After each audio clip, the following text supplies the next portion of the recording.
Contained within were several commemorative medals that had been awarded to H. Wormstein, John B. Laurie, and Daniel J. Quigley, former Navy enlisted personnel, to mark the visit of the United States battle fleet to the Far East in 1908. Wormstein and Laurie, both employed at the Brooklyn Navy Yard during that period, had requested in their correspondence of January 26th that Secretary Knox attach it to an explosive device and return it to the enemy nation in that fashion.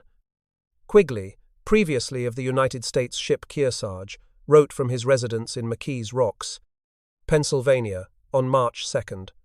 Following the example of my former fleet companions in forwarding through you, sir, their commemorative medals via explosive device to the enemy capital, I herewith enclose the one issued to me and trust that it will eventually find its way back in company with an explosive that will shake the throne of the ruler in the government district of the enemy capital.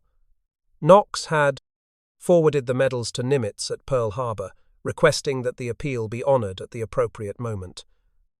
The appropriate moment seems to have arrived sooner than they realized. Mitchell said, smiling, "Let us gather your personnel and comply with these instructions from headquarters." Over the loudspeaker came the announcement, "Army crews, report to the flight deck." When everyone had assembled around an explosive device that had been brought on deck, Mitchell made a brief speech about the medals and handed them to Doolittle. Lieutenant Steve Jurica, having heard about the ceremony, added the medal he had received from the enemy forces in International Standards Organization. The group posed for photographs and exchanged good-natured remarks. Several of them wrote messages on the explosive device like, "I do not want to set the world on fire, just the enemy capital," and "You will get a tremendous impact out of this." They knew the time for departure was drawing near. Dog tags were checked and final inoculations administered. Already their survival equipment had been distributed, and the 80 men who were participating in the mission had been loaded down like overeager Boy Scouts. Each crew member had been issued a Navy gas mask, a .45 automatic, ammunition clips, a hunting knife, flashlight, emergency rations, first aid kit, canteen, compass and life jacket. Besides their clothes, most had added an assortment of extras to their B4 bags such as cigarettes, candy bars and extra razor blades. Shorty Manch, 6 foot, 6-inch co-pilot on Bob Gray's crew, planned to take along his phonograph and records. Sally Crouch, navigator on Dick Joyce's crew, ever mindful of the lectures about the lack of cleanliness in the Orient, packed rolls of toilet paper into his bags. They were hoping for the best, but being prepared for the worst, and their light-heartedness soon became forced as each man wondered about his personal chances for survival. Mechanical difficulties had been cropping up on every plane almost hourly. On the 16th, Lieutenant Don Smith's right engine cracked its blower while he was running it up. Navy carpenters hurriedly rigged up a platform so an engine change crew could remove it. It was taken below decks to the machine shop, quickly repaired and replaced. Gun turrets did not function correctly. Hydraulic lines still leaked, spark plugs fouled, and gas tanks dripped. The anxiety of the crews mounted as Doolittle went from plane to plane, questioned the crews, and inspected their planes from the nose-wheel tires to the false broomstick guns in the rear. On the afternoon of the 17th, he called the crews together. "The time is getting short now," he told them. "By now, every single one of you knows exactly what to do if the alarm is sounded. We were originally supposed to take off on the 19th, but it looks like it will be tomorrow instead. This will be your last briefing. Be ready to go at any time. We should have plenty of warning if we are intercepted. If all goes well, however, I will take off so as to arrive over the enemy capital at dusk. The rest of you will take off 2 or 3 hours later and can use my fires as a homing beacon." Doolittle reiterated the plan in full and, for the last time, gave the men a chance to back out. Again, no one took him up on his offer. He then gave instructions about the 5-gallon gas cans which were to be stowed in the rear compartment. "Do not throw out the empty cans as you use them," he cautioned. "If you do, you will leave a trail directly back toward the Hornet. When the cans are all empty, punch holes in them and throw them overboard all at the same time. Now, any questions?" There was one question that had bothered many of the men, but no one had yet brought it up. One of the pilots, however, decided that he wanted to know what the boss's answer would be, so he asked, "Colonel, what should we do if we lose an engine or something else goes wrong, and we have to crash land in enemy territory?" Doolittle's answer was quick. "Each pilot is in command of his own plane when we leave the carrier," he answered. "He alone is responsible for the decision he makes for his own plane and crew. Each man must eventually decide for himself what he will do when the chips are down. Personally, I know exactly what I am going to do." The wardroom fell silent. Doolittle did not elaborate, so one of the group asked, "Sir, what will you do?" "I do not intend to be taken prisoner," the determined little man answered. "If my plane is crippled beyond any possibility of fighting or escape, I am going to bail my crew out and then dive it, full throttle, into any target I can find where the crash will do the most damage. I am 46 years old and have lived a full life. Most of you fellows are in your 20s, and if I were you, I am not sure I would make the same decision. In the final analysis, it is up to each pilot, and in turn, each man to decide what he will do." He then cautioned them to get rid of any and all identification, letters, orders, and diaries that would link them with the Hornet, their unit in the States, or their training. The B-25 crews labored all day on the 17th, preparing their planes for battle. Ammunition and explosives were loaded aboard. Last-minute engine run-ups were made and crew survival equipment placed in each plane. Dr. White had thoughtfully climbed on board the Hornet in San Francisco with 80 quarts of bourbon, a quart for every man going on the raid. During the voyage, he exchanged it with the Navy medics for pints of medicinal rye. These would be easier to carry in the B-4 bags, he reasoned, and, if they had to bail out, could be stuffed into their flight jackets. He admonished the group again to take care of any cuts they might get. There was now an air of extreme urgency that was felt by all on the Hornet. Earlier that day, Commander Apollo Susek, the Hornet's air officer, had issued Air Department Plan for Friday, 17th April 1942. The big bombers on the flight deck will be loaded with explosives during the day. The sequence of events in connection with loading and repositioning will be as follows. 1. Complete fueling ships. Tanker shoves off. 2. Push number 02, 268 and number 02, 267 clear of number 3 elevator. 3. Bring incendiary explosives to flight deck via number 3 elevator. Commence loading on accessible airplanes. 4. Start bringing heavy explosives to flight decks via regular explosive elevators. Commence loading on accessible airplanes. 5. When all incendiary explosives are on flight deck, secure number 3 elevator and pull number 02267 and number 02268 forward far enough for loading purposes. 6. 1/2 hour before sunset, respot the deck for takeoff. Note, all loading will be done under the direct supervision of Captain Greening, United States of America. By sunset, loading and positioning were complete. All planes had been fueled. Only personal baggage had to be stored aboard. 24 hours later, if all went well, the 16 bombers would be gone. As had been the practice during the voyage, poker games started below decks the instant work was done. The night of April 17th was no exception. At midnight on the Hornet, Ensign Robert R. Bocher had relieved Ensign J. A. Holmes on watch as officer of the deck. He noted in the ship's log that the Hornet, in company with task groups 16.2 and 16.5, was steaming darkened on a course of 267 degrees at 20 knots. The ship's bell chimed off the half hours as the midnight to 4 shift went about its routine chores. Bocher's task was to stay alert for signs of any enemy sea or air activity and keep the Hornet knifing ahead on course. When the 6 bells signaling 3 a.m. were chimed, Bocher stretched, yawned, and asked for a cup of coffee. He had drained the last waning drops when a message was flashed from the Enterprise that knotted his stomach. 2 enemy surface craft reported. The Big E's radar had spotted 2 enemy ships off the port bow at a distance of 21,000 yards. All watch hands stared into the inky blackness. 2 minutes later, a light appeared on the horizon. The Enterprise's short-range, high-frequency radio crackled out a curt order for all ships to come right to a course of 350 degrees to avoid detection. As the ships obeyed, general quarters was sounded and every man on the 6 ships fought his way to his assigned battle station. A half hour later, the enemy ships faded from the radar screen and the westerly course was resumed at 4:11 a.m. For the task force, the day had begun even though the all clear had been sounded at 3:41. The B-25 crews went back to their cabins to resume their interrupted sleep. At 5:08, the dawn search flight and fighter patrol, consisting of 8 4F Grumman fighters and 3 SBD Douglas scout bombers, took to the air from the Enterprise to search to a distance of 200 miles. 3 more scout bombers were launched for a combat air patrol above the task force. The weather, which had been moderately rough during the night, was worsening. Low broken clouds hung over the area. Frequent rain squalls swept over the ships, and the sea began to bellow up in 30-foot crests. Gusty winds tore the tops off the waves, and the spray blew across the decks of the ships, drenching the deck crews. The 3 SBD pilots climbed to the bottom of the broken clouds in a single-plane relative search. At 5:58, Lieutenant O.B. Wiseman sighted a small patrol craft.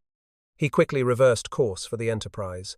Fixing his position as best he could on his small plotting board, he jotted down a message. Enemy surface ship latitude 36 degrees 4 minutes north. Longitude 153 degrees 10 minutes east, bearing 276 degrees true 42 miles. Believed seen by enemy. Wiseman handed the message back to the gunner in the rear seat and made a throwing motion with his hand. The gunner knew what to do. He reached in his pocket for a beanbag message container, stuffed the paper inside and peered over the side as Wiseman dived for the Big E's flight deck. Wiseman put flaps down to slow his plane, and the gunner opened the canopy. When the SBD was directly overhead, the message plopped down on the deck and was scooped up on the run by a deckhand and delivered to Halsey on the bridge. Halsey's reaction was immediate. He ordered all ships in the task force to swing left to a course of 220 degrees to avoid detection. The question uppermost in everyone's mind was whether or not Wiseman had been seen. About an hour later, at 7:38, another enemy patrol vessel of about 150 tons was sighted from the Hornet only 20,000 yards away. If the Hornet could see the small vessel, there was every reason to believe that the task force had been sighted and reported. It became a certainty when the Hornet's radio operator intercepted an enemy message which had originated from somewhere close by. Still further confirmation came at 7:45, when Ensign J.Q. Roberts sighted the enemy vessel only 12,000 yards away. The moment of decision had come. Halsey ordered the Nashville to sink the patrol boat. In the log of the Enterprise was noted the following. By previous agreement with Lieutenant Colonel Doolittle, flight commander of the 16 B-25 planes on the Hornet, the plan was to launch one plane from a position approximately 400 miles east of Inubosaki at a time to permit arrival over the enemy capital at sunset. The other planes were to be launched at local sunset to permit a night attack on the enemy capital.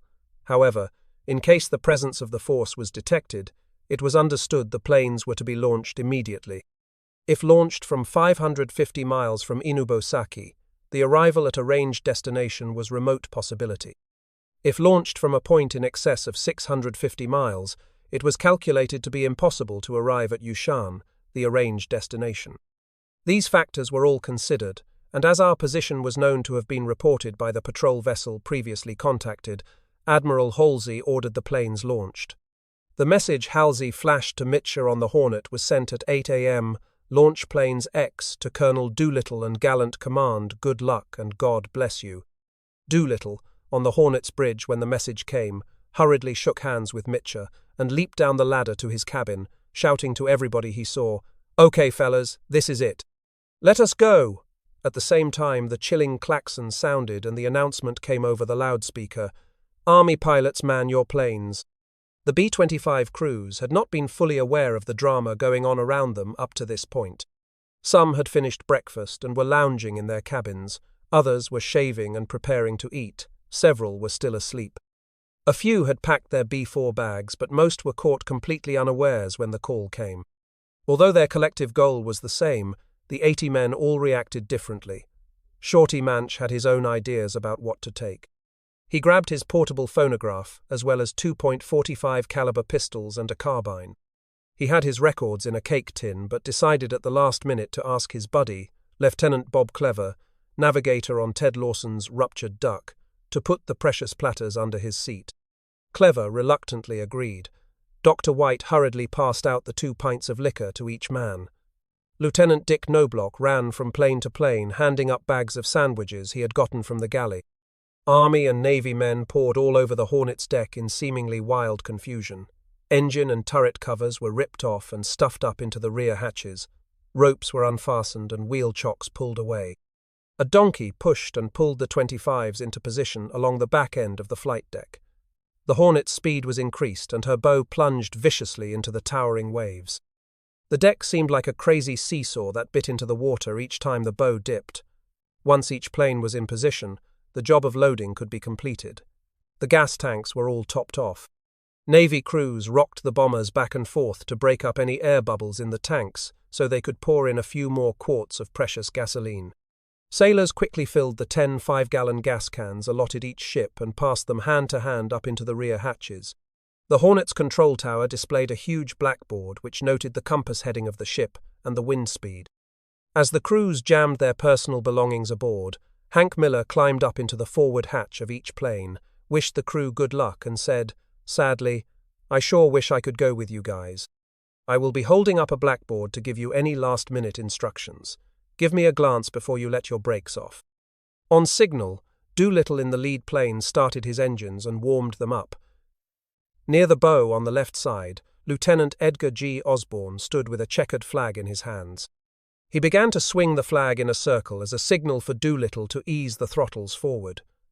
Osborne swung the flag in faster and faster circles, and Doolittle pushed more and more power on. At the precise instant the deck was beginning its upward movement, chocks were pulled from under Doolittle's wheels, and Osborne gave him the go signal. Doolittle released his brakes, and the Mitchell inched forward. Ted Lawson, waiting his turn in the ruptured duck, described their leader's takeoff. With full flaps, motors at full throttle, and his left wing far out over the port side of the Hornet, Doolittle's plane waddled and then lunged slowly into the teeth of the gale that swept down the deck. His left wheel stuck on the white line as if it were a track. His right wing, which had barely cleared the wall of the island as he taxied and was guided up to the starting line, extended nearly to the edge of the starboard side. We watched him like hawks, wondering what the wind would do to him and whether we could get off in that little run toward the bow. If he could not, we could not. Doolittle picked up more speed and held to his line, and just as the Hornet lifted up on top of a wave and cut through it at full speed, Doolittle's plane took off. He had yards to spare. He hung his ship almost straight up on its props until we could see the whole top of his B-25. Then he leveled off, and I watched him come around in a tight circle and shoot low over our heads straight down the line painted on the deck. The log of the Hornet for April 18th records that Colonel Doolittle was airborne at 8:20 a.m. ship time. Instead of following him 3 hours later, as originally planned, the second plane, piloted by Lieutenant Travis Hoover, had to take off just 5 minutes later. Hoover kept his nose in the up position too long, Lieutenant Hank Miller recalls, and nearly stalled the plane. After the third plane took off, I put the words "stabilizer" in neutral on the blackboard. I am pretty sure they saw and took my advice.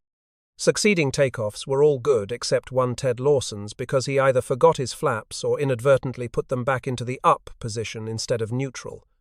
But he got away with it. The flaps on 3 other planes were up as they maneuvered into position, but the flight deck crew caught them before takeoff. The only casualty to the planes themselves was a cracked nose glass on Lieutenant Don Smith's plane when it was rammed into the tail cone of the one ahead of it. There was not enough damage to worry about, so he took off in order. The last plane on the deck, piloted by Lieutenant Bill Farrow, seemed earmarked for disaster from the start. Since its tail was hanging out over the end of the deck, the loading of the plane's rear compartment could not be completed until the 15th plane, Smith's, had moved forward. 6 deck handlers held down on the nose wheel while Farrow taxied forward. Just as Smith revved up his engines, and the men moved away from Farrow's nose wheel, Seaman Robert W. Wall, one of the 6, lost his footing. The sudden gust of air caused him to lose his balance, and the combination of air blast and the slippery, pitching deck threw him into Farrow's idling left propeller. There was nothing Farrow could do. The prop chewed into Wall's left arm and threw him aside. His deckmates quickly rushed to him and carried him to sick bay, where his arm was amputated a short time later. Farrow's plane was off at 9:20, exactly 1 hour after Doolittle's. Doolittle had 620 nautical miles to go to reach Inubosaki, the nearest point of land. Farrow's distance was calculated at an even 600 miles, with the Hornet's position officially fixed at 35 degrees 55 minutes north. 153 degrees 19 minutes east. While the Doolittle crews had been getting ready on the Hornet, the cruiser Nashville began pumping shells at the patrol vessel Ensign Roberts had sighted. Roberts made a glide bombing attack and dropped a 500-pounder, but it missed. He strafed with a lone .50 caliber machine gun but could see no damage being done. Other planes joined the attack. The War Diary of the Nashville describes the action this way. 748 enemy ship bore 201 degrees T at a range of 9,000 yards. 752 received order from Admiral Halsey to attack vessel and sink same. 753 opened fire with main battery firing salvo fire at range of 9,000 yards. 754 shifted to rapid fire. 755 checked fire. Target could not be seen. 756 resumed firing. Bombing planes made attack on enemy vessel. They returned the fire of the planes with machine guns and a light cannon. 757 enemy headed toward the Nashville. 801 bombing planes made another attack on enemy ship. This fire returned by the enemy. 804 opened fire. This fire was returned, but enemy shells fell short. 809 bombing planes made another attack. Changed course to the left in order to close the enemy. 814 increased speed to 25 knots. 819 commenced firing salvo fire.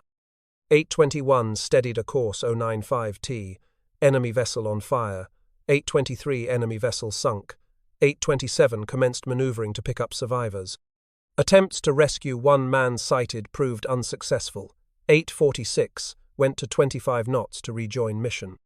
The skipper of the Nashville, Captain S.S. Craven, added an additional note in the log to explain why it had taken so long to sink the small, apparently fragile vessel. He noted that 938 rounds of 6-inch ammunition were expended due to the difficulty of hitting the small target with the heavy swells that were running and the long range at which fire was opened. This range was used in order to silence the enemy's radio as soon as possible. The ship sunk was an enemy patrol boat and was equipped with radio and anti-aircraft machine guns. As soon as the 16th B-25 had left the deck, the entire task force reversed course to the east and proceeded at full speed in a maneuver the Navy calls simply getting the heck out. The Hornet, now divested of its load of bombers, brought its own planes up on deck and assumed its aerial role of scouting in collaboration with the Enterprise. The fact that the enemy patrol vessel had gotten its message off before being sunk probably meant that every enemy plane and vessel within range of the American force would be searching for it. The assumption was well-founded, for aircraft were spotted on the radar screen of the retreating Enterprise, but none came closer than 30 miles. The low clouds and poor visibility were proving to be allies. At 11:30, Ensigns R.M. Elder, R.K. Campbell and J.C. Butler of Bomber Squadron 3 were launched from the Enterprise on single-plane searches to the southwest. A few minutes later, Lieutenant R.W. Arndt led a 3-plane flight-off to attack enemy surface vessels reported 58 miles from the task force. Ensign Campbell was the first to make a contact. At 11:50, he sighted a 150-foot patrol boat, painted dark grey with a tall radio antenna towering above its deck. 2 dive-bombing attacks were made, but no hits were scored.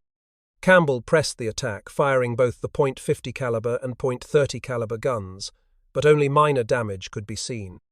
A few minutes after Campbell's attack, Lieutenant Arndt and his 2 wingmen attacked another vessel. 3 500-pound and 5 100-pound explosives were dropped, again without success.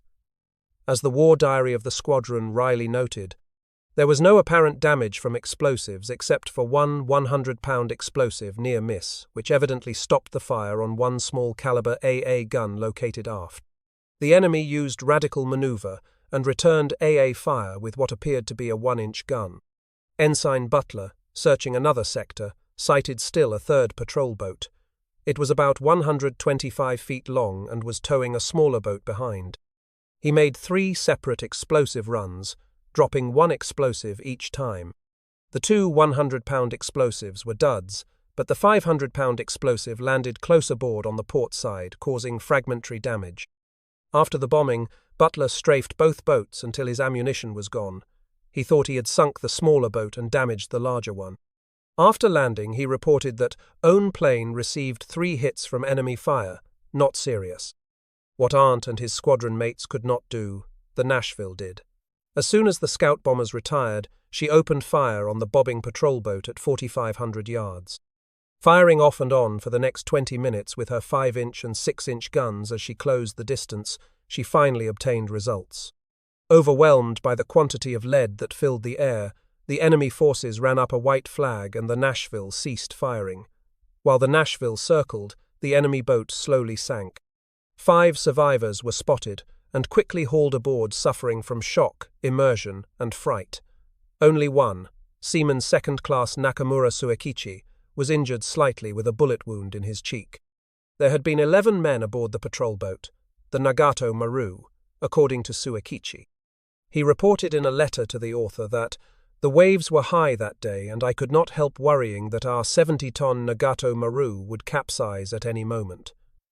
He told Navy interrogators that he had spotted some planes while on watch and went below to rouse his skipper, Chief Petty Officer Gisaku Maeda. The skipper assumed they were the usual morning patrol planes from the Homeland and stayed in his cabin.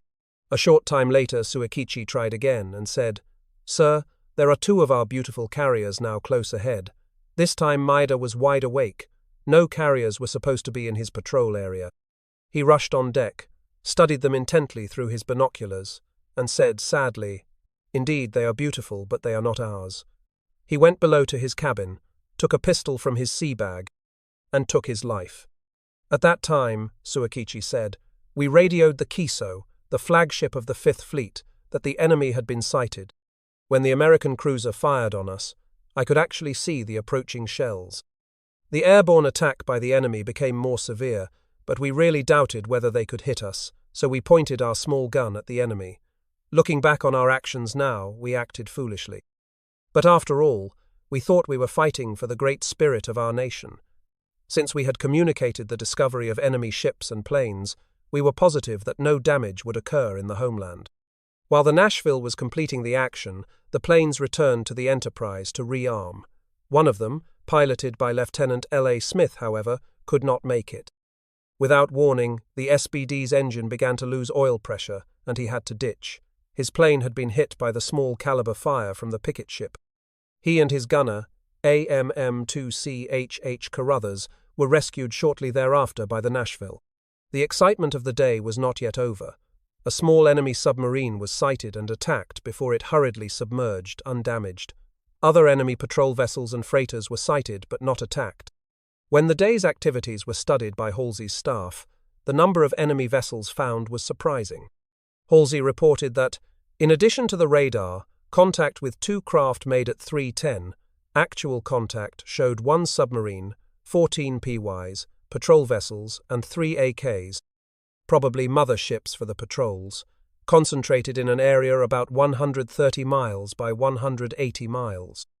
A similar concentration was reported by a submarine just returned from patrol in the East China Sea, which stated that 65 sampans had been sighted in an area just about the same size as that mentioned above.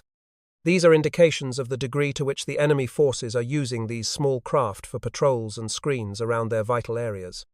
Halsey made no mention of enemy land-based patrol planes which had also been seen. If these planes had found the task force, there is no doubt they would have attacked the carriers offensively, which the patrol vessels could not. The escaping task force steamed at full speed during the night, and at dawn the next day began its patrols again. No more enemy ships were sighted, but 1 scout bomber from the Hornet, overdue from the morning patrol, ditched in the water out of gas only 7 miles from the Enterprise. The plane, piloted by Lieutenant G.D. Randall with radioman T.A. Gallagher aboard, sank in 30 seconds. Neither the plane nor the men were recovered.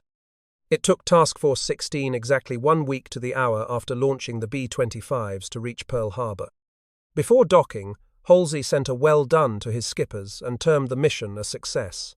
The enemy forces chased us all the way home, of course, Halsey wrote later. Whenever we tracked their search planes with our radar, I was tempted to unleash our fighters, but I knew it was more important not to reveal our position than to shoot down a couple of scouts. They sent a task force after us, their submarines tried to intercept us, and even some of their carriers joined the hunt, but with the help of foul weather and a devious course, we eluded them. The score for the Navy for this dangerous mission turned out to be good. On the plus side of the ledger, The Army Air Force's bombers had been launched without serious accident. 3 enemy patrol boats had been sunk, and the entire task force had escaped without a scratch. 5 prisoners had been taken. When the Thresher and Trout returned to Pearl Harbor, their skippers reported exceptionally good hunting. The Thresher had sunk the Sado Maru, a 3,000-ton freighter right at the entrance to Yokohama Harbor. The Trout had damaged a 15,000-ton freighter, had beached or sunk in shallow water a tanker and freighter, and had sunk a 7,000-ton freighter and a 1,000-ton patrol vessel. On the minus side, Halsey's force had lost 3 of its own planes and damaged 3 more in landing accidents. 2 lives had been lost and 1 man was seriously injured. Task Force 16's work was done for the moment, but Halsey made out his report and immediately prepared for his next combat mission. In reflecting on the results of the Doolittle Raiders, he was moved to note that, in my opinion, their flight was one of the most courageous deeds in military history. The enemy strategy of stationing a long line of picket ships 600 to 700 miles off the coast of the home islands was a natural one. Since their radar was primitive, and the United States fleet was the only enemy force they had to fear, a line of expendable small fishing vessels was the logical way to gain early warning of any raiding force. The No. 23 Nito Maru that had first sighted the Halsey force and sent the message, and the other picket vessels were assigned to the 5th Fleet under Vice Admiral Yushiro Hosogaya. The 26th Air Flotilla, also under naval control, was led by Vice Admiral Seigo Yamagata.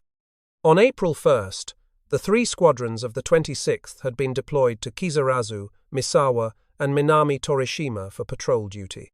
When the Continental Fleet Radio Intelligence Unit discovered the American fleet carrying on lively conversations on the 10th, surveillance was increased. When the anticipated interception did not come on the 14th, vigilance was maintained nevertheless. However, since Halsey's task force maintained strict radio silence after the rendezvous, the report from the No. 23 Nito Maru was the first real confirmation that the United States fleet was still definitely heading for the homeland. As soon as the Nito Maru's report was received, a confirmation was requested, but there was no answer. Vice Admiral Matoi Ugaki, Commander-in-Chief of the Combined Forces at Hashirajima, wrote in his diary that day that, "We became tense over the report from No. 23 Nito Maru, and I immediately issued Order No. 3 against the American fleet." The entire resources available to Ugaki were studied to see what strength could be brought to bear within 24 hours. 35 land attack planes of the 21st Air Flotilla, fresh from battle in the Philippines, had just arrived in the homeland along with 63 carrier planes from the carrier Kaga, which was berthed at Tateyama. Altogether, the Navy had massed 90 carrier fighters, 80 medium bombers, 36 carrier bombers, and 2 flying boats to intercept the enemy force. At the same time, Vice Admiral Nobutake Kondo, commander of the 2nd Fleet, had returned victoriously from operations in the Indian Ocean with a large task force. Upon receiving the order to intercept and engage the American fleet, Admiral Kondo left Yokosuka a few hours later with 10 destroyers and the heavy cruisers Aito, Takao, Maya, Nacht, Haguro, and Miyoko.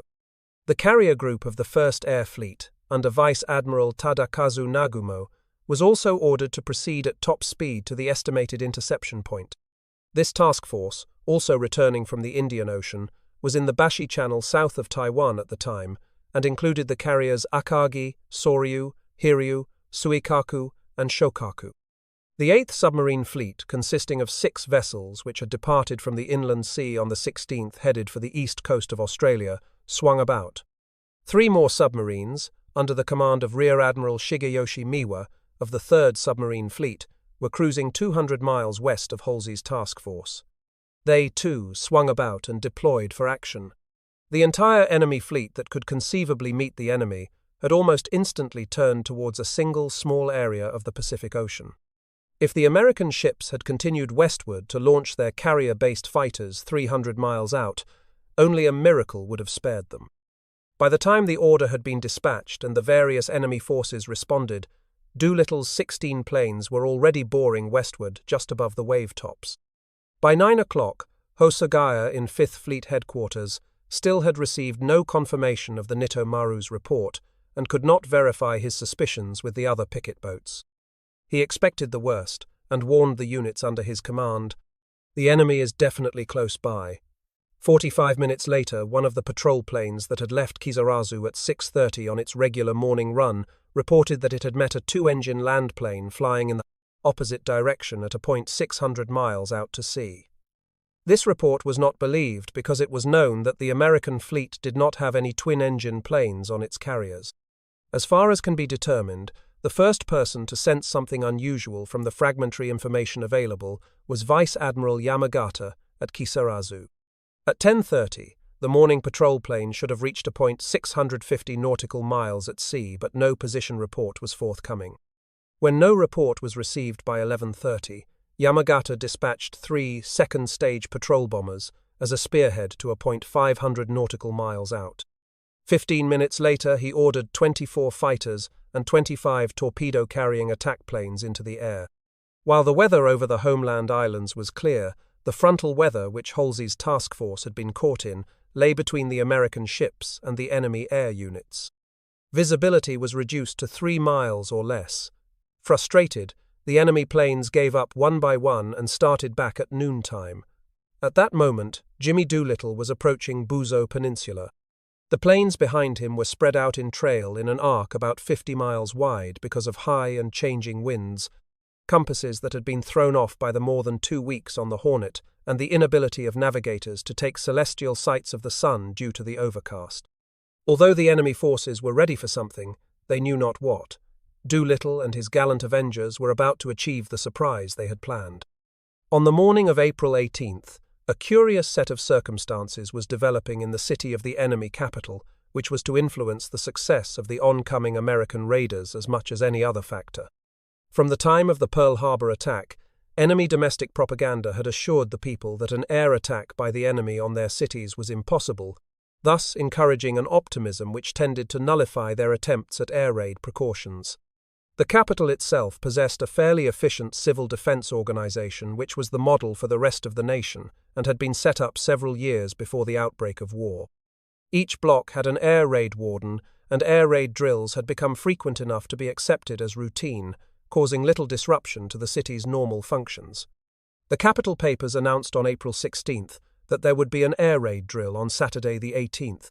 This information was conveyed to the restricted residents of the American and British embassies on the night of the 17th by the city police. The drill began shortly after 9 o'clock on the morning of the 18th, just as the last of the B-25s were leaving the Hornet. The drill was a simulation of the first alarm, under which the air raid wardens were notified, but no sirens were sounded, and the mass of the population did not seek shelter. However, the capital firefighting brigades demonstrated with their equipment in the streets, and the air raid wardens stood by at their posts. At the British Embassy, 2 firefighting units turned out briefly, and at the American Embassy, certain of the designated personnel took the perfunctory steps required by the civil defense regulations. By 9:30, however, the enemy air raid wardens at the British Embassy had returned to their normal household duties, and by 1100, the warden assigned to the American Embassy was teeing off at the local golf course. Throughout the morning, air activity over the capital increased, but these were army planes practicing for ceremonies and demonstrations for the emperor's birthday and the dedication of the Yasukuni Shrine for the war dead on the 25th. During the period of the first alarm, some enemy Type 97, Kate, fighters engaged in mock dogfights over the city. Along the capital, waterfront barrage balloons were raised and lowered for practice. Curiously, while the Navy seemed fully aware of a threat developing, its concern had not been transmitted to the Army or civil defense organizations. Before noon, however, the Army commander of the capital area ordered 3 air defense fighters into the air and others to stand by on runway alert. By noon, capital time, practice air raid defense activities were drawing to a close. The balloons at the mouth of the Tanagawa River were down, and only 3 air defense fighters under radio control were in the air, although there were other planes flying in the area. A few firefighting teams were still in the streets. The American and British nationals in their respective embassies, although restricted, were allowed to make trips to take care of emergency needs. One American had been given permission to visit his physician, and at 12:15 was taking a streetcar to make his appointment. The rest of his colleagues were just sitting down to their noon meal. The traffic on the streets of the capital reached its usual high volume by noon. It was Saturday, and hundreds were on their way to baseball games, flower festivals, and other carefree activities. For those who had to work that afternoon in the war industries, it was time for the midday rest period. The weather was perfect, with warming temperatures and gentle breezes. The weekend was full of beauty and promise. In a few moments, as Lieutenant Colonel Jimmy Doolittle crossed the coast 80 miles north of the capital and turned left, it was to be the day that the enemy nation would forever mark as the beginning of the end of their dreams of global conquest. At exactly 12:30, capital time, Doolittle's bombardier, Staff Sergeant Freda Bramer, pushed a toggle switch on his control panel marked Explosive Doors Open. No group of airmen ever undertook a more dangerous combat mission with less chance of survival. Their valor has become a legend. One member of each crew tells what happened that fateful day from his viewpoint, some for the first time. These narratives have either come from their own combat reports or have been prepared especially for this book. No doubt some of their crewmates will disagree with their recollections. This is understandable when it is realized that almost a quarter of a century has elapsed since their day of glory. Memories are admittedly dimmer, not only because of the passage of time, but because the lives of these men have been as full of excitement, travel, and adventure since then as those of any group of military men in history. Their own rugged individualism also contributes to any differences that may be noted, for they represent this keenly American trait to the ultimate degree. Here, then, are 16 stories told by 16 survivors of the 16 planes that participated in the first airstrike of World War II against the enemy homeland. A personal report by James H. Doolittle. Took off at 8:20 a.m. ship time. Takeoff was easy. Night takeoff would have been possible and practicable. Circled carrier to get exact heading and check compass. Wind was from around 300 degrees. About a half hour after takeoff, was joined by AC 42292 Lieutenant Hoover, pilot, the second plane to take off. About an hour passed an enemy camouflage naval surface vessel of about 6,000 tons. Took it to be a light cruiser.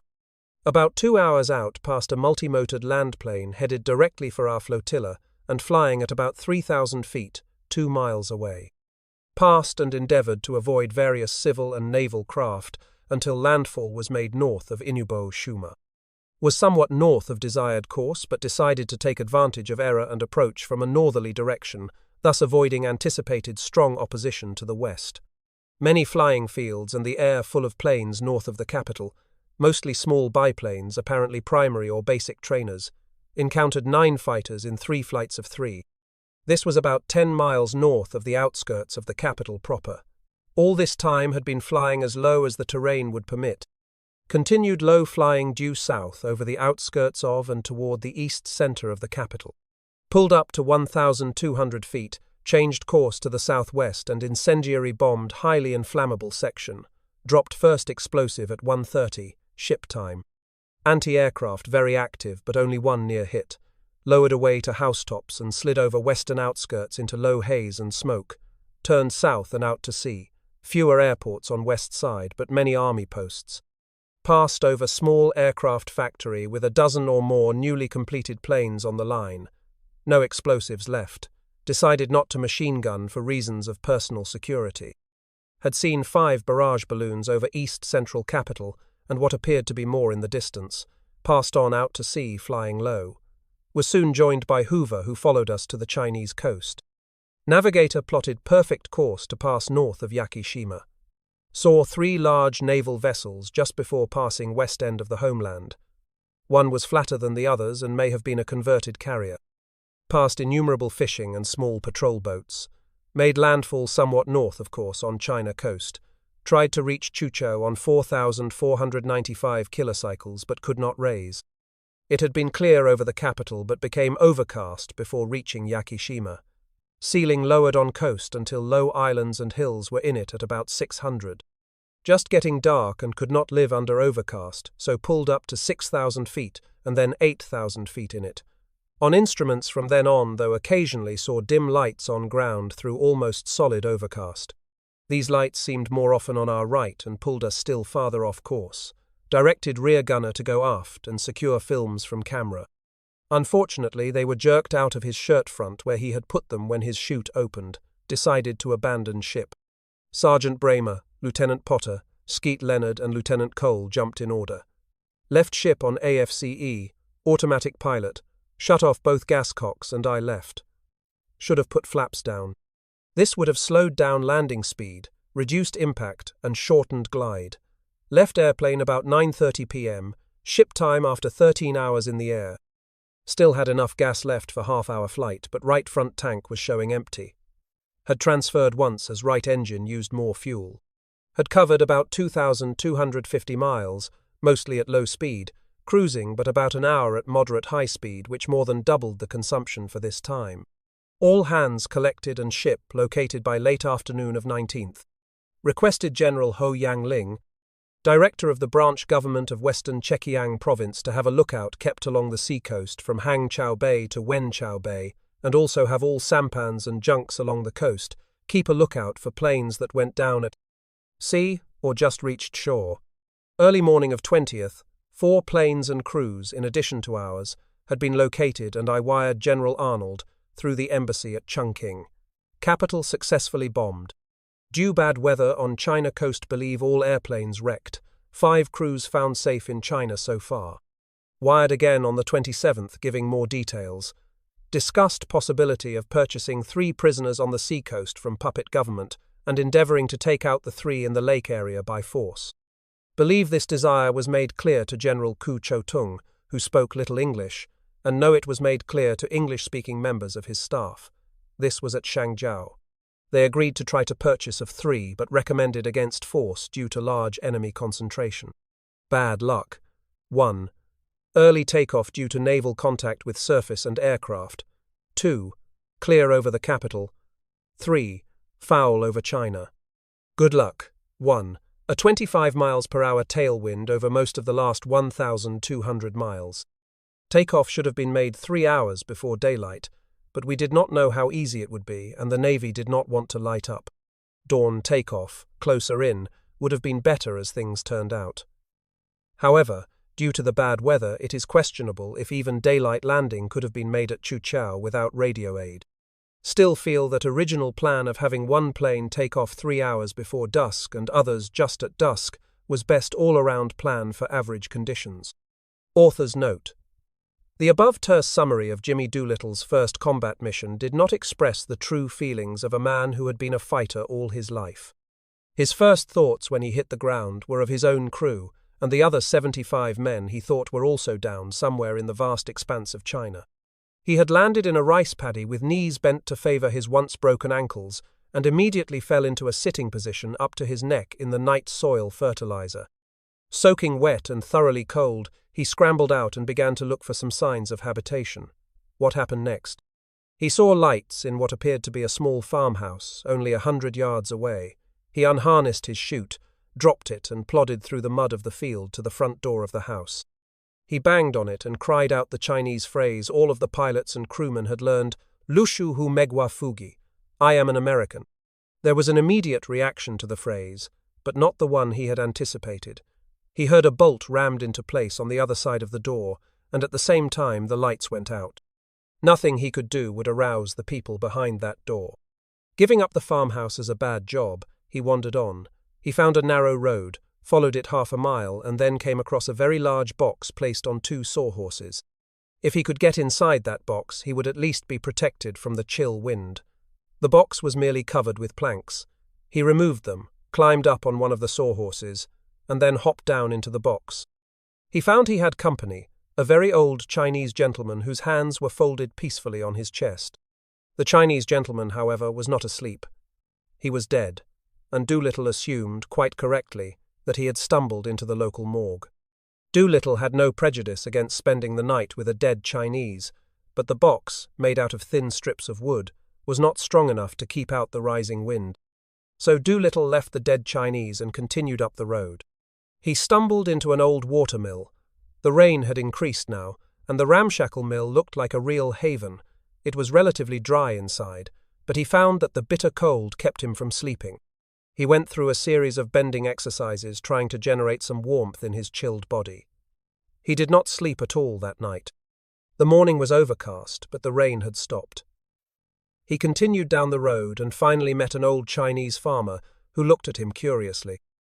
The farmer spoke no English, nor did he respond to the "I am an American" phrase, but Doolittle took out a pad and drew a picture of a locomotive on it. When he added a question mark, the farmer smiled and nodded. Evidently there was a railroad somewhere near. The farmer beckoned him to follow. He led him about a mile up the road, not to a railroad, but to what was obviously a local Chinese military headquarters. A major who was in charge looked very suspiciously at Doolittle and held his hand out for Doolittle's .45 caliber gun, which he had spotted in its holster. Doolittle shook his head. He found that the major understood English fairly well. He explained that he was an American who had parachuted out of an American plane during the night. He also said that he was an ally of the Chinese army, and therefore he would keep his gun. There was an uncomfortable silence for a moment while the major and 3 of his men, cradling Tommy guns in their arms, looked at the mud-spattered American. The major hesitated a moment, and Doolittle felt he was on the point of giving an order to have him shot immediately. "I will lead you to where my parachute is," he said, and the major nodded. Doolittle led them back along the narrow road, past the mill, the morgue, and then he located the farmhouse which had received him so inhospitably the previous night. He found the rice paddy and led them to the exact spot where he had landed, but the parachute he had left there had disappeared. The 3 soldiers were muttering to each other, and the major's eyes showed nothing but disbelief. Doolittle decided that the people in the farmhouse, at least, would remember the shouting and would remember his banging on the door. He asked the major to check with them. They walked to the farmhouse. The farmer, his wife, and 2 children looked completely blank when the major interrogated them in rapid Chinese. "They say they heard no noise during the night." He turned to Doolittle. "They say they heard no plane during the night. They say they saw no parachute. They say you are lying." Doolittle was now beginning to sweat. He protested vigorously to the major that he was in fact an American officer, that he had bombed the capital, and that 4 members of his crew had bailed out with him. Nothing he said could remove the hard suspicion from the major's eyes.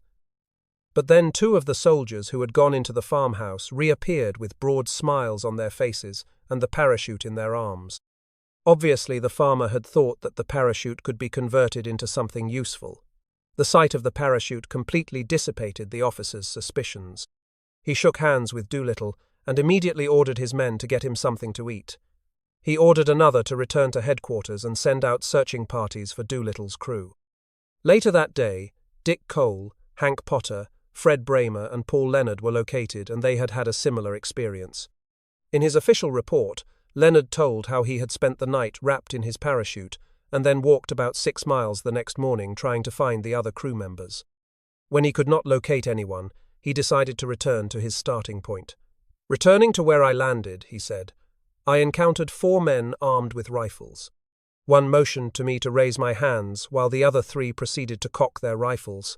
One took aim. At the same moment I pulled my .45. The one who was aiming fired, so I fired twice. They ran, so I turned and climbed to mountain top where I could see men gathering around the foot of the hill. All of them had rifles. I hid myself as well as possible, and they left. I then figured out a course to travel at night. After about an hour and a half, I saw a crowd of people returning back down the valley. In front I could see Lieutenant Potter and Sergeant Bramer. I reloaded my clip because I figured they were captured. I started yelling and ran down the mountain, but found they were in good friendly company. But Potter and Bramer had not been in good friendly company when they landed. As soon as they were discovered by a band of guerrillas, they were immediately robbed, tied up, and marched off. Fortunately, they came across an English-speaking Chinese boy who led the guerrillas and their captives to his house and spread the word. Soon the guerrilla chieftain arrived and their belongings were restored. They had set off searching for Leonard when he found them.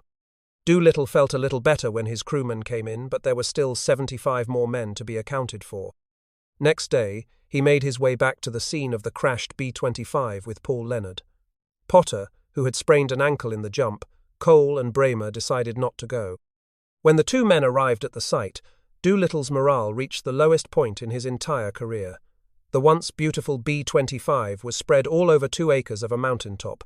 The 2 men picked through the wreckage, and Doolittle found his army blouse. However, it was oil-soaked, and someone had removed all the brass buttons. That did not help his morale either. He sat down dejectedly on the airplane with his head in his hands. He described his feelings to the author. "As I sat there, I was very, very depressed. Paul Leonard took my picture and then, seeing how badly I felt, tried to cheer me up. He said, "What do you think will happen when you go home, Colonel?" I answered, "Well, I guess they will send me to Leavenworth." Paul smiled and said, "No, sir. I will tell you what will happen. They are going to make you a general." I smiled weakly and he tried again. "And they are going to give you the Congressional Medal of Honor," he said. I smiled again and he made his final effort.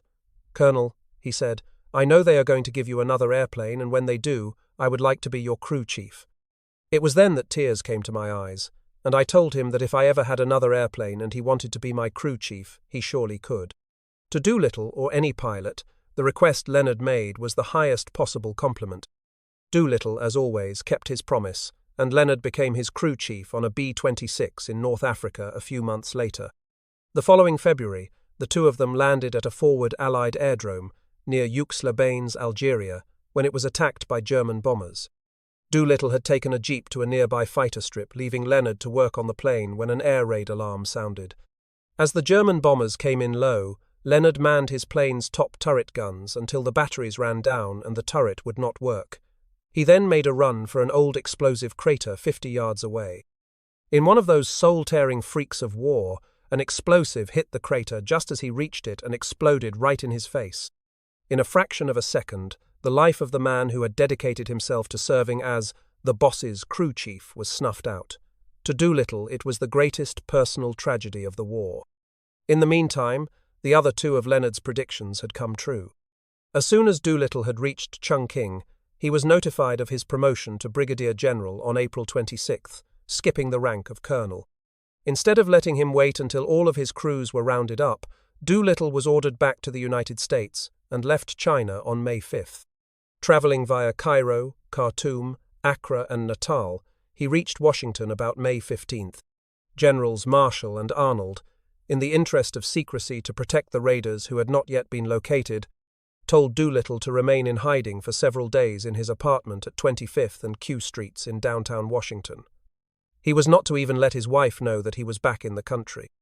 Doolittle did as he was told and used the time to prepare his report and write letters to relatives of his men.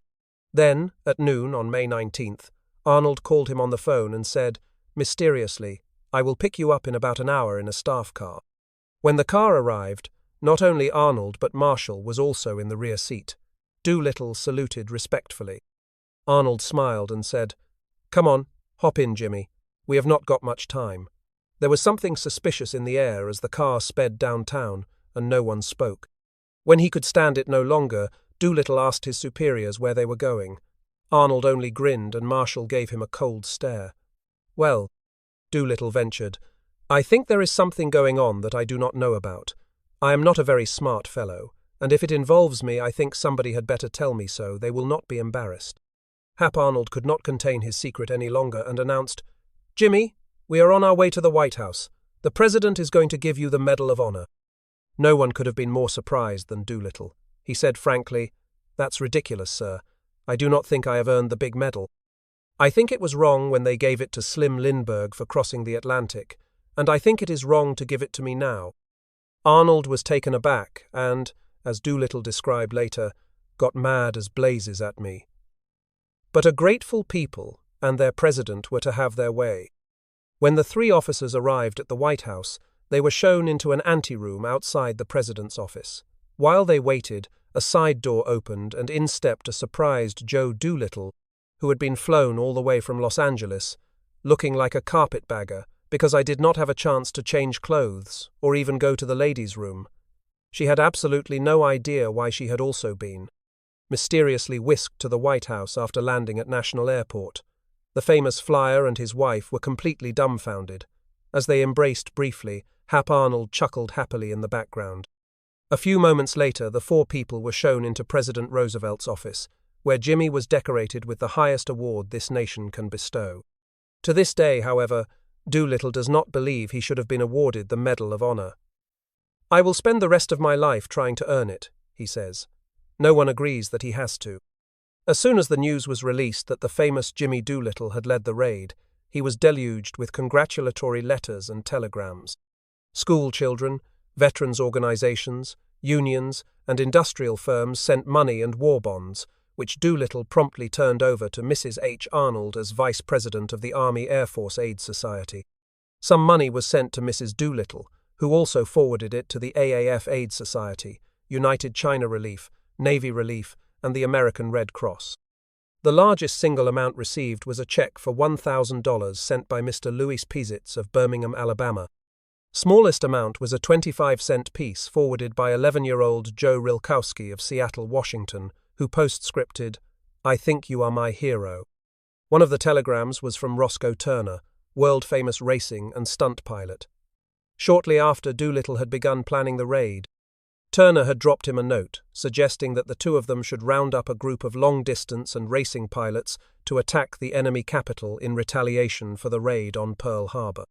Turner reasoned that men with their experience were accustomed to the kind of precision navigation it would take to fly long distances and attack the enemy in his homeland. Doolittle had replied that they were both too old for that kind of flying anymore, and that they should leave the combat flying to the younger generation. It has been a long-standing tradition among military pilots who bail out of a plane to save their lives that they should give a box of cigars to the man who packed the parachute they used. One of the first things Doolittle had done after his bailout was to remove the inspection card from his chute which identified its packer. It showed that J.H. Patton of the Sacramento Air Depot had packed it 2 or 3 days before the Hornet had left the States. True to tradition, one of the first things Doolittle did was to buy a box of cigars and mail them anonymously to Patton. He could not identify himself because the details of the mission remained secret for a year. It was Doolittle's 3rd parachute jump, and he appreciated more than most pilots how valuable was that package of silk he always wore. When the furor died down and the war moved into its next phase, Jimmy Doolittle and his raiders were off fighting the war around the globe. For Doolittle himself, the enemy capital raid was only the first of many narrow escapes and hair-raising experiences in combat. The first of many by Carl R. Wildner. It was hard for me to believe that we were actually going on this mission, but here we were in takeoff position. All of us held our breaths as Colonel Doolittle's plane roared down the deck. It seemed to me he was going too slow and would not make it, but about halfway down the deck his wheels lifted off, and he was gone. Looking back on those moments, I know I was scared as our pilot, Travis Hoover, lined our plane up with the left wheel on the yellow line. We knew the odds were against us, and it seemed to me we were doing things without thinking, like automatons. I guess we were, and maybe that is the way it was supposed to be. Trav and Hoover and Foggy Fitzhugh went through their pilot's checklist, and I went through mine. I called Sergeant Doug Radney in the rear to see if he was all set, and he answered with his characteristic, "Roger, sir, all set back here." Dick Miller, in the nose, checked in so we were ready. Hoover looked back at me quizzically, and I gave him the OK sign. He nodded and pushed the throttles forward all the way and held the brakes. After what seemed an eternity to me, we started down the deck, much too slowly, I thought. I braced myself for the crash I felt was coming. I was sure we were going right off the end into the dirty green water splashing in big geysers over the bow. Halfway down the deck, though, we were airborne. Instead of staggering into the air, we seemed to soar, and the nose pointed higher and higher. I got a stall feeling in the pit of my stomach, and the pilots must have too. Both Hoover and Fitzhugh pushed forward on the controls at the same time. We were on our way. Gradually, the tension in my stomach lessened and the flight settled down into a routine just like all the practice missions we had flown. I stood between Hoover and Fitzhugh and saw Doolittle's plane up ahead. I told Hoover that if we would follow them, I would keep track of the course. Both planes had targets in the capital, so it was easy to follow the leader. Besides navigation, my job was to transfer gas from the auxiliary tanks into the main tanks. I did this every 20 minutes throughout the flight. About 10 minutes after takeoff, Doolittle's plane, about 3 miles ahead, turned suddenly into a left bank, and we followed. A ship the size of a freighter loomed out of the mist, and we saw small patches of smoke appear as the lead plane went by. We figured it must have been small-caliber gunfire. Apparently it did not fire at us. That old tight feeling came back to me, and I asked myself the question that I am sure thousands of other navigators have asked. Why am I here when it would have been so easy to be somewhere else? I will admit I was scared. After what seemed a lifetime, we sighted the enemy coast ahead. We also sighted several small boats, and I fully expected to see them fire at us, but they did not. As navigator, I had other things to worry about. We had followed a course of 272 degrees, and landfall should have been made on a point of land on which sat Inubosaki Lighthouse. A white sandy beach appeared, but no lighthouse and no point of land. In all my life I have never felt so helpless. I was a navigator who had washed out of pilot training at Randolph Field, and I had a little of the inferiority complex all navigators seem to have. I felt that all pilots looked down on us and doubted our ability to navigate. This mission was our big chance to prove our value. Over water, of course, there is no way to be sure of your position if you cannot take radio or celestial bearings. You can only guess at the wind drift, hope your magnetic compass is right, and that the pilot can fly the course you think he ought to fly. But now that we had sighted land, it was my responsibility to find out where we were and how to get to our target. We zoomed over the beach and headed inland over pine trees and huts still trailing Doolittle's plane. Hoover asked what course to take up, and I had to admit I did not know. I told him to keep following Doolittle as I searched frantically on my maps to compare what I was seeing on the ground with what my maps showed. I could not see very far at 200 feet, and I knew Hank Potter, the navigator in Doolittle's plane, must be having the same trouble. We passed over rice paddies, streams, and a few temples, but I could not identify a single landmark on my maps. I knew the maps had been made up from very poor information, but it seemed to me that the maps I was holding were of another part of the world. Nothing matched. After heading inland for about 20 minutes, Hoover was getting worried. We were approaching some low hills which, again, I could not find on my maps. Doolittle turned south and I told Hoover to follow. I fully expected to see fighter planes boring in on us, but none appeared. We did see some trainers doing loops and rolls, but that was all. As we headed southward, I began to see people on the ground going about their work unconcerned. We flew over a military camp and I could see a circle of officers standing around talking, their swords flashing in the sun. Soon we saw rooftops and power lines ahead. Doolittle's plane had zigzagged a few times, averaging a course of about 250 degrees, so I knew that Potter had figured we were north of the capital. As the landmarks increased, I knew he was right. We were approaching the enemy capital from the northeast. I quickly picked out our checkpoints a river, and a canaland after the second bend in the river gave Hoover a course and advised him to start climbing. He leveled off at 900 feet, and I figured we had about 2 minutes to go before we would be over our target. I had just picked up the interphone to tell Miller when I felt the explosives go off. The concussion lifted us up in the air noticeably. I was surprised, and I was sure that Miller had dropped the explosives on the wrong target. But not being in the nose, I did not know for sure. Later, I found out what had happened. Neither Miller nor Hoover could identify the target we were supposed to hit: a munitions, plant, and storage area. Miller saw what he thought looked reasonably like the target, and let the explosives go on 2 factory buildings and storehouses. The only clue he had was 3 smokestacks, which were supposed to mark the target. He made a split-second decision, and it probably saved our lives. If we had found and attacked the munitions plant even at 1,500 feet, we probably would not have survived the blast. As soon as the last explosive cleared the plane, Miller closed the explosive bay doors, and Hoover racked the plane up into a sharp left bank. None of us in the front could see where the explosives hit, so we asked Radney if he could see. "Yes, sir," he reported to Hoover. "All 4 hit close together and there is smoke all over the area. We got it all right." "Okay, gang, hold your hats," Hoover shouted over the interphone. "We are going down." I thought Hoover ought to slow down to save gas, but he wanted to get away from the capital as fast as possible. Hoover shoved the wheel forward, and everything that was loose floated upward, including my stomach. I glanced at the airspeed indicator and saw that it was close to the red line. Outside, all I could see were rooftops, millions of them. With all due respect to Ted Lawson's book title, 30 Seconds Over the Enemy Capital, it seemed like we spent 20 minutes picking our way over rooftops before we reached the Capitol Bay.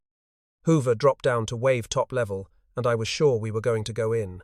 The whole bunch of us were looking out every window in the plane, fully expecting the many ships in the harbour to open up on us, but none of them did. To the west over the city we saw a large twin-engine bomber flying at 2,500 feet.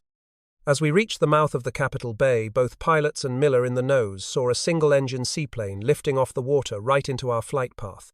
He must have seen us a split second before we saw him, because before Hoover could turn, he turned sharply away from us, almost digging his wingtips into the water. Somebody shouted on the interphone to Radney about the plane we had almost collided with, and he came back with the unwelcome news that his top turret had jammed.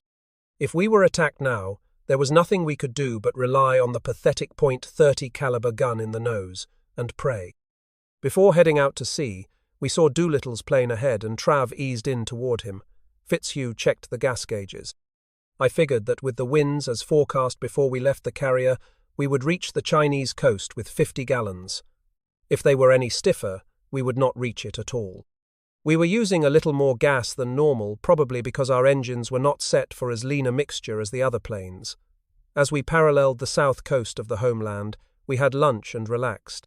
It had all seemed a little unreal to me, and I do not think any of us really realized that we had just made our first real bombing run. However, it had almost been like a training mission. It was a beautiful day in the Homeland, and I felt like a tourist wanting to land and see the sights on the ground. One of the last islands we saw was a smoking volcano. High clouds appeared before we lost sight of land, and as we started out across the China Sea, the thickening clouds became a solid overcast. The ceiling let down lower and lower, and we hit occasional rain squalls. The water below us became muddier, and a slow, creeping realization that we might not make the coast began to sink into my brain. I stood between Hoover and Fitzhugh, and watched the gas gauge move steadily toward empty. All three of us were staring out the windshield when Hoover leaned forward and pointed. It was an island. As soon as I could ascertain its shape, I found it on the map. It was in the mouth of the Yangtze River, and too close to the enemy forces. I told Hoover to head southwest. He tried to climb, but the right engine coughed and quit. Fitzhugh turned on the fuel boost pumps, and we all knew we had only a few minutes left in the air. The engine cut back in, and Hoover tried again to pull up into the overcast. From what we could see ahead, the ceiling was right down on the ground. It was either climb and bail out or crash land. Hoover elected to climb, and I knew what was going to come next. As we started into the clouds again, the right engine cut out again and again. Hoover jammed the nose down to make it cut back in. It would not be long now.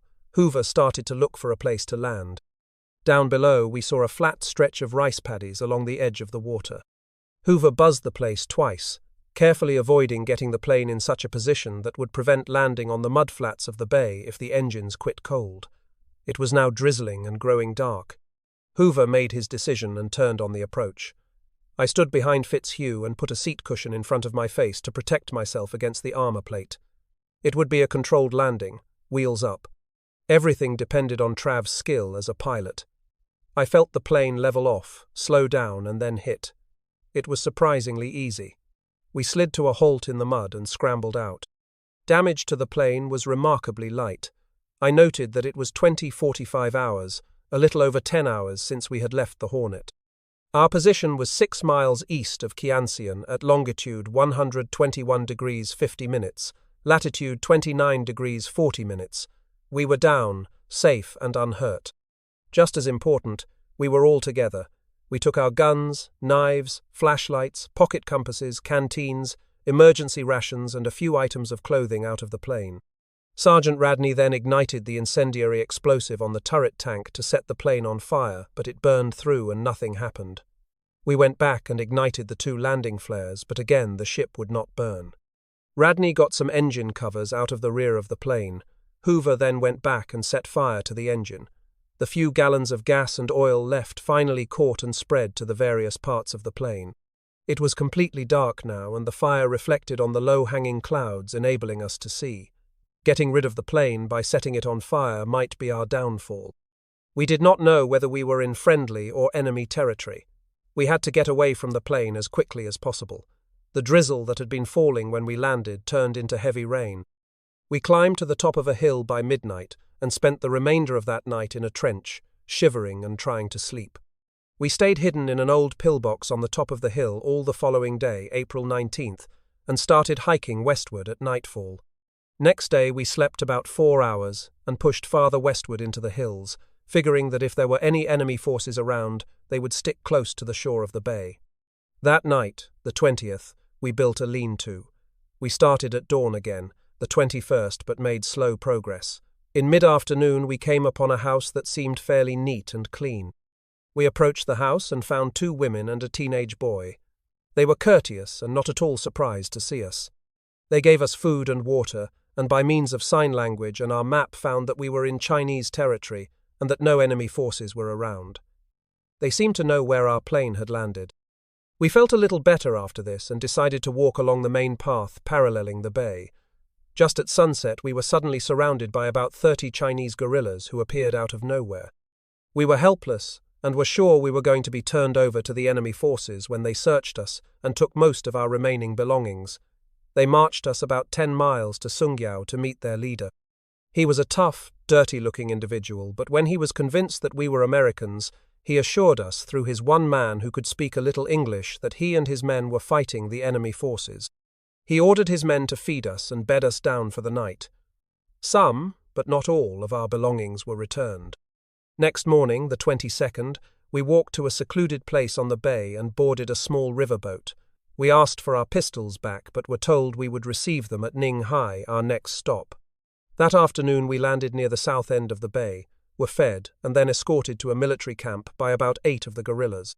We stayed there that night, and the next day moved out again, this time in rickshaws.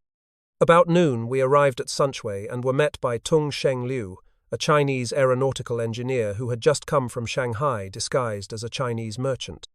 He had made his way through the enemy lines and was on his way to a new aircraft factory that was being planned at Guilin.